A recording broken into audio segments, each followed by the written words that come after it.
On Tuesday, a group of African-American students visiting the Texas A&M campus from a school in Dallas became the victims of racial slurs by a few A&M students. This incident began when a white woman apparently approached a couple of black students and asked their opinion of her Confederate flag earrings. The situation escalated when a couple of other white A&M students overheard this, told a larger group of visiting students to, quote, go back to where you came from, used the N-word and made references to the Confederate flag. It's an incident that has elicited a quick response by Texas A&M President Michael K. Young on the administrative side. But here to talk about student responses, A&M Student Body President Joseph Benigno. Joseph, thank you so much for being here with us. First, I want to ask you, what was your initial reaction, your personal, emotional initial reaction when you heard what happened? Well, like I said in a statement earlier, my initial reaction was just shock and disbelief and disappointment. And it's just an incredibly unfortunate situation to have happened and extremely not representative of what I feel like overall is extraordinarily supportive and loving and very open and friendly campus. Everybody knows that Texas A&M and Aggies are supposed to be some of the friendliest people in the world. We're supposed to have an extraordinarily friendly campus. And that goes for all people. And that's, to me, it's just a shame that something that was so hateful and so inappropriate could happen on our campus. What else are you hearing from your fellow students? Are they having similar reactions? Absolutely. To me, there has been an overwhelming amount of support in terms of the unity and the response in our collective disgust at what happened at on those events on Tuesday. Absolutely. You say that you were shocked, that you were surprised that this could happen, that this isn't representative of Aggies. So what is representative of Aggies? What kind of programs are available to students that do promote diversity and acceptance? I think Texas A&M does a good job of promoting diversity and providing opportunities for a diverse group of students.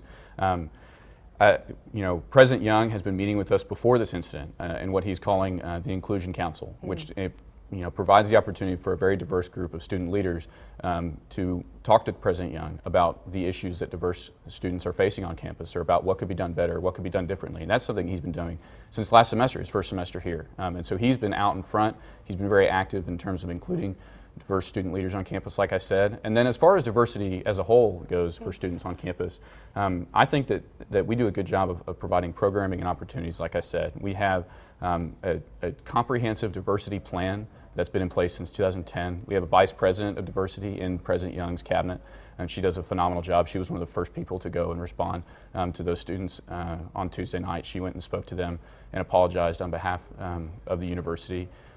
We have accountability, climate, and equity is the theme of that diversity program, and we call them ACE awards. There are programs that are rewarded for their competency in those issues. We have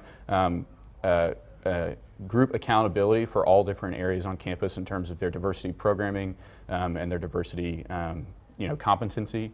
We have a vice president of diversity, or an executive vice president of diversity in the MSC. I personally, on my cabinet, I have a diversity commissioner, and he's done a fantastic job this year helping put on programs for diverse students and making sure to reach out to diverse students on campus. So overall, I would say there's a welcoming environment for diverse students, and that there's plenty of opportunities for involvement and for their voice to be heard, and that President Young specifically has done a good job of listening to those voices. And so again, this is just a terrible situation that unfortunately I believe is in no way representative of Texas A&M as a whole. And so if you could go back and talk to those students who were the victims of these words and these actions, what would you say to them? What would you say to their parents? I would say that hate is completely incompatible with the Aggie spirit.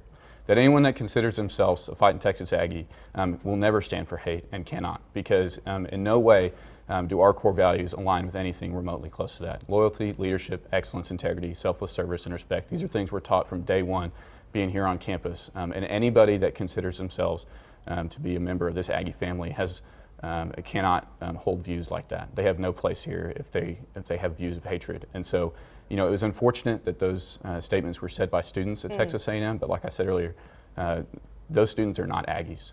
You can't be an Aggie and have those views. And so it's incredibly unfortunate that those students got to experience such a tiny, tiny, tiny percentage of our student body on Tuesday night. And I think that overall, like I said, Texas A&M is the friendliest campus in the world. We're the most welcoming. We take pride in saying howdy to each other and showing people who don't go to the school around campus. Those are plenty of famous stories about people just being overwhelmed with the hospitality here at Texas A&M. And so overall, it's just disappointing to see such a poor representation through the events on Tuesday. Sure. Strong words. Of course, it was a very strong incident, and I think most of the Aggie community is probably behind you in what you're saying here today. Joseph Benigno, student body president at Texas A&M, thank you so much for joining us and talking a little bit about that campus atmosphere that most of us do know and love what it really is like there. Thank you.